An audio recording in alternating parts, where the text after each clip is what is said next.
teman-teman, welcome back to my YouTube channel. Balik lagi bersama aku Happy Pramandari. Di video kali ini aku akan bahas soal-soal TIU atau tes intelijensia umum. Tapi sebelum videonya dimulai, aku mau mengucapkan terima kasih kepada teman-teman yang sudah subscribe. Aku doakan semoga teman-teman dilancarkan dan dipermudah jalannya dalam mengikuti seleksi CPNS tahun ini. Dan bagi teman-teman yang belum subscribe, silahkan di subscribe dan dinyalakan lonceng notifikasinya agar teman-teman selalu mendapatkan notifikasi ketika aku upload video baru. Oke teman-teman, tanpa berlama-lama lagi kita langsung saja ke soal yang pertama. Sinonim dari kata relatif adalah A. nisbi, B. fleksibel, C. kaku, D. pasti, E. mutlak. Teman-teman silahkan yang sudah tahu jawabannya, kita langsung ke pembahasan. Jadi teman-teman, trik dalam menjawab soal seperti ini adalah teman-teman harus memperbanyak kosakata dalam bahasa Inggris. Nah, kata relatif di sini itu berasal dari kata relatif yang berarti tidak mutlak atau nisbi. Jadi, kata yang bersinonim dengan relatif di sini adalah nisbi, teman-teman. Jawabannya yang A. Oke, soal yang kedua, sinonim dari kata pindai adalah A. melihat sekilas, B. mencermati, C. melirik, D. membuang, atau E. memindahkan. Jadi teman-teman di sini kata pindai sudah sering kita dengar dan kita pakai dalam kehidupan sehari-hari. Silahkan dicermati dan dipilih jawabannya apa. Kalau sudah, kita langsung ke pembahasan. Oke teman-teman, jadi di sini kata pindai memiliki arti melihat dengan cermat dan lama. Jadi kata yang bersinonim dengan pindai adalah yang B, yaitu mencermati. Kemudian soal yang ketiga, antonim dari kata akil adalah A. berakal, B. pandai, C. lemah, D. bodoh, E. cerdik. Oke teman-teman, jika sudah menemukan jawabannya, sekarang kita lanjut ke pembahasan.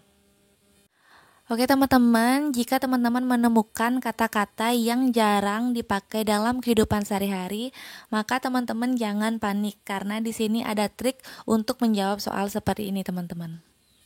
Jadi hal pertama yang harus teman-teman lakukan adalah cermati pilihan jawabannya. Kemudian pilih kata yang berbeda dari semua pilihan yang ada. Akil di sini memiliki arti berakal, cerdik, pandai. Nah, kata berakal, cerdik, dan pandai memiliki arti yang sama dengan akil.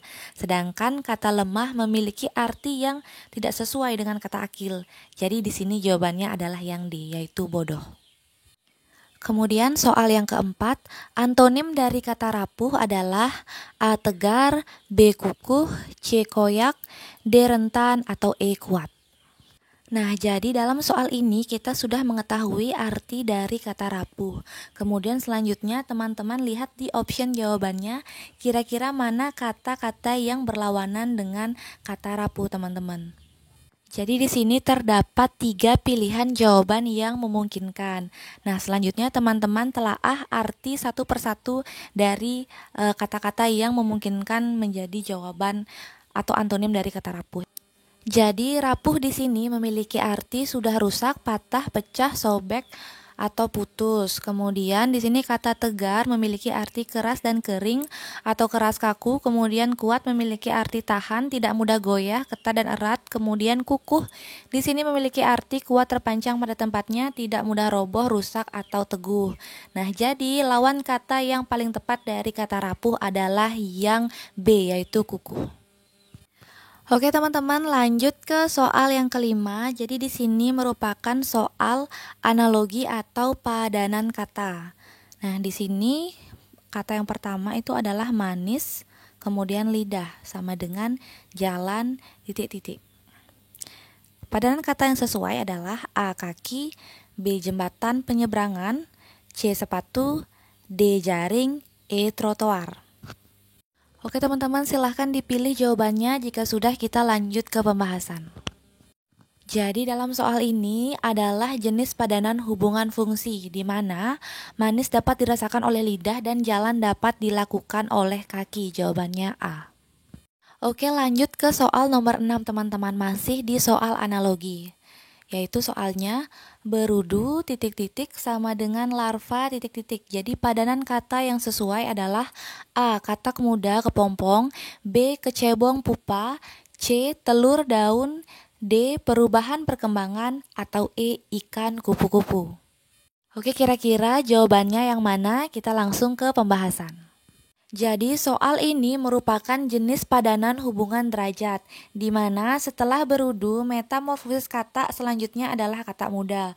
Kemudian setelah larva, metamorfosis kupu-kupu selanjutnya adalah kepompong. Jadi jawabannya yang A. Oke teman-teman, lanjut ke soal yang nomor 7. Pilihlah kata berikut yang tidak sesuai dalam kelompoknya. A. Zebra, B. Singa, C. Harimau, D. Kuda, E. Jerapah. Oke, kita langsung saja ke pembahasannya. Jadi soal ini adalah jenis kelompok kata hewan liar, di mana yang termasuk hewan liar di sini adalah zebra, singa, harimau, dan jerapah. Sedangkan kuda adalah hewan peliharaan, jadi jawabannya adalah yang D. Oke teman-teman, lanjut ke soal yang nomor 8. Pilihlah kata berikut yang tidak termasuk dalam kelompoknya. A. Januari, B. Mei, C. Juli, D. Agustus, E. November. Oke, tanpa berlama-lama kita langsung ke pembahasannya. Jadi jenis kelompok kata dalam soal ini adalah bulan yang jumlah harinya adalah 31, di mana bulan Januari, Mei, Juli, dan Agustus merupakan bulan dengan 31 hari, sedangkan November merupakan bulan yang hanya 30 hari jumlahnya. Jawabannya yang E. Oke teman-teman, selanjutnya kita memasuki soal kemampuan numerik. Nilai rata-rata ulangan matematika 30 siswa di suatu kelas adalah 7,2. Setelah ada satu orang siswa baru yang masuk dan mengikuti ulangan, nilai rata-rata ulangan matematika di kelas tersebut menjadi 7,23. Nilai ulangan matematika siswa baru adalah... Oke teman-teman, silahkan dipersiapkan alat tulisnya. Bagi teman-teman yang mau mengerjakan, silahkan di pause dulu videonya. Bagi yang sudah, kita lanjut ke pembahasan. Jadi, jika jumlah siswanya adalah 30 orang, maka rata-ratanya adalah 7,2. Sehingga kita kalikan 30 dikali 7,2 sama dengan 216. Kemudian, jika bertambah satu siswa lagi, maka jumlah siswanya menjadi 31 dan rata-ratanya adalah 7,23. Maka kita kalikan 31 dikali 7,23 sama dengan 224,13.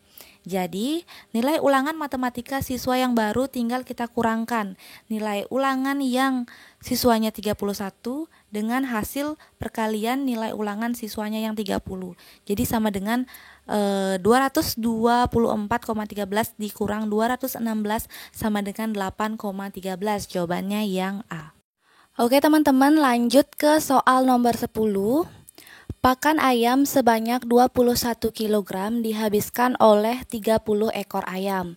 Jika keseluruhan ayam banyaknya adalah 50 ekor, diperlukan pakan sebanyak... Oke teman-teman, seperti biasa silahkan dipersiapkan alat tulisnya. Bagi teman-teman yang ingin mengerjakan, silahkan di pause dulu videonya, dan bagi yang sudah, kita lanjut ke pembahasan. Oke, cara menjawab soal ini adalah dengan menggunakan perbandingan lurus atau sebanding. Sehingga 50 ekor ayam dibagi 30 ekor ayam dikali 21 kg sama dengan 35 kilo. Jadi, untuk 50 ekor ayam diperlukan pakan sebanyak 35 kg. Jawabannya yang C. Oke teman-teman, lanjut ke soal nomor 11. Jadi di sini merupakan soal deret. Soalnya adalah 1 per C, kemudian 2 per F, 4 per I, dan 7 per L. Deret selanjutnya adalah... Oke teman-teman yang mau mengerjakan, silahkan di pause videonya. Bagi yang sudah, kita lanjut langsung ke pembahasan. Oke teman-teman, soal ini merupakan soal deret yang berisi pembilang dan penyebut. Nah, cara mengerjakannya adalah satu persatu, mulai dari pembilangnya dulu baru kemudian penyebutnya. Oke, yang pertama kita kerjakan yang deret pembilangnya. Angkanya adalah 1, 2, kemudian 4, kemudian 7. Nah, langsung kita operasikan. Dari 1 ke 2 itu ditambah 1. Kemudian dari 2 ke 4 itu ditambah 2. Dari 4 ke 7 ditambah 3. Nah, dari sini bisa kita lihat bahwa setiap bertambah ke kanan itu bilangannya itu konsisten teman-teman. Dari 1, kemudian 2, lalu 3. Jadi bisa kita simpulkan kemungkinan selanjutnya itu adalah ditambah 4 teman-teman. Kita cek, 7 ditambah 4 adalah 11. Kita lihat di optionnya ternyata ada 2 yang jawabannya 11 teman-teman. Oke, untuk lebih meyakinkan lagi kita langsung cek yang penyebutnya. Oke, deret penyebutnya adalah huruf C, F, kemudian I, dan L. Nah, dari C ke F itu melewati 2 huruf yaitu D dan F. Dari F ke I melewati 2 huruf juga yaitu G dan H. Dari I ke L melangkahi 2 huruf yaitu J dan K.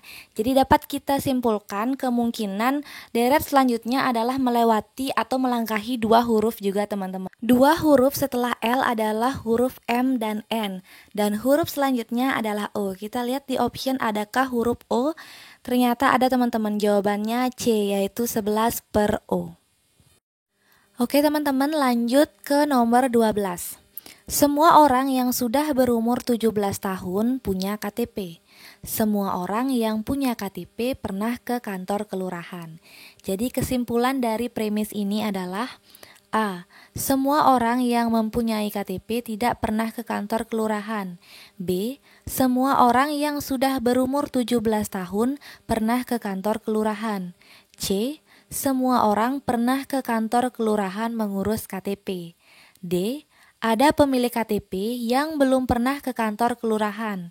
E. Sebagian orang yang sudah berumur 17 tahun tidak pernah ke kantor kelurahan. Oke teman-teman, silahkan dicermati soalnya dan dipilih jawabannya apa jika sudah kita lanjut ke pembahasan. Oke teman-teman, jadi di sini jawaban yang paling tepat adalah yang B teman-teman. Semua orang yang sudah berumur 17 tahun pernah ke kantor kelurahan. Nah, soal ini merupakan penalaran transisi yang dimana jika A adalah subhimpunan dari B dan B adalah subhimpunan dari C, maka dapat ditarik kesimpulan bahwa A adalah bagian dari C. Oke, kita lanjut ke nomor 13. Setiap peserta tes TOEFL menerima buku panduan dari panitia. Sheila tidak menerima buku panduan dari panitia. Kesimpulan dari premis-premis ini adalah, oke teman-teman, silahkan dicermati dan dipilih jawabannya apa jika sudah kita lanjut ke pembahasan. Oke teman-teman, simpulan yang paling tepat dari soal ini adalah option yang D, yaitu Sheila bukan peserta tes TOEFL.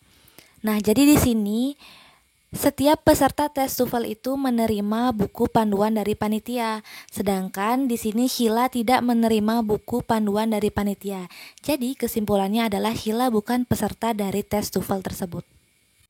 Nah, soal ini merupakan penalaran tidak langsung, yang dimana jika A adalah subhimpunan dari B dan X bukan anggota dari B, maka dapat ditarik kesimpulan bahwa X bukan anggota dari A.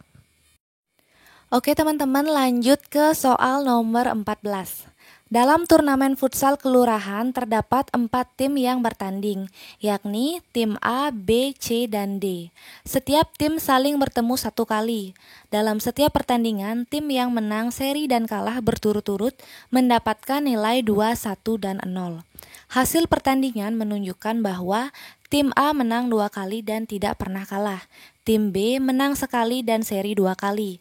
Kemudian tim C kalah 2 kali dan tidak pernah menang, serta tim D tidak pernah seri. Berdasarkan hasil pertandingan, pernyataan berikut yang benar adalah, oke teman-teman, jadi ini merupakan soal yang cukup panjang atau cukup membutuhkan waktu yang lama untuk mengerjakannya. Jadi tips dalam mengerjakan soal seperti ini agar lebih cepat adalah saat teman-teman membaca soalnya sembari teman-teman menulis apa isi atau ringkasan dari soal tersebut. Oke teman-teman, bagi yang ingin mengerjakan silahkan di pause dulu videonya, dan bagi yang sudah ketemu jawabannya apa, kita lanjut ke pembahasan. Oke teman-teman, cara mengerjakannya bisa kita buatkan tabel seperti ini. Nah, karena setiap tim bertemu 1 kali, total pertandingan setiap tim harus berjumlah 3. Berikut tabelnya. Di sini dalam soal terdapat keterangan bahwa tim A menang 2 kali dan tidak pernah kalah.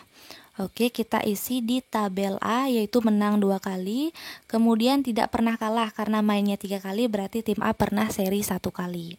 Dan total nilainya adalah 5. Kemudian untuk tim B, menang sekali dan seri 2 kali. Kita isi dalam tabelnya, tim B menang sekali dan seri 2 kali, berarti tim B tidak pernah kalah, sehingga total nilainya adalah 4. Kemudian lanjut untuk tim C, kalah 2 kali dan tidak pernah menang. Oke, kita isi kalah 2 kali, tidak pernah menang berarti seri 1 kali, sehingga jumlah nilainya adalah 1. Yang terakhir adalah tim D, tidak pernah seri. Serinya kita kasih strip. Karena tidak pernah seri, maka kemungkinan tim D itu hanya pernah menang dan kalah. Kita lihat di tabel yang menang. Jadi di sini karena jumlah timnya ada 4 dan sementara yang baru menang itu ada 3 tim, yaitu tim A 2 kali dan tim B 1 kali.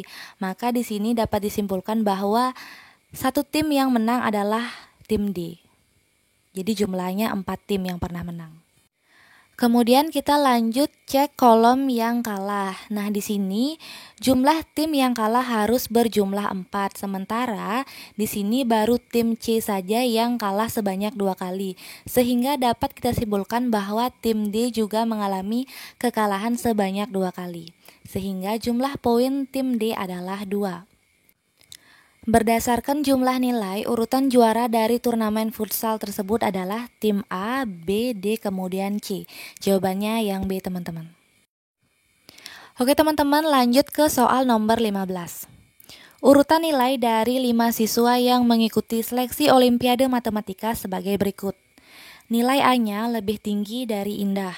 Kemudian nilai Okta lebih tinggi dari A-nya. Nilai Yana lebih rendah dari A-nya, tetapi lebih tinggi dari nilai Indah. Dan yang terakhir, Nana memiliki nilai yang paling tinggi. Jadi teman-teman, sama seperti soal sebelumnya, soal ini merupakan soal yang membutuhkan waktu cukup banyak dalam mengerjakannya. Jadi sembari teman-teman membaca, sembari juga teman-teman menulis isi dari soal tersebut.